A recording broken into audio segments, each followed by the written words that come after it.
কারণে দেখা যায় অনেক কবরের পাশে কুকুরেরা ঘেউ ঘেউ ঘেউ ঘেউ করে কান্না করে, গরু রশি সিরিয়া পালায় যায়, কারণ ওরা কবরের আযাব নিজের চোখে দেখতে পায়।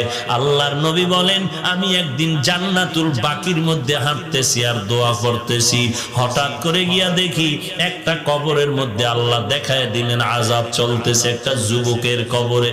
আমি এই যুবকের কেন আযাব হয় আল্লাহর থেকে জানতে চাইলাম। আল্লাহ বললেন, ও মায়ের সাথে বেয়াদবি করেছে। আমি নবী ঠিকানা নিয়ে আল্লাহর থেকে ওই যুবকের মা বেঁচে আছে কিনা সাহাবায়ে কেরাম দিয়ে খবর নিলাম। খবর নিয়ে দেখলাম তার মা এখনো বেঁচে আছে।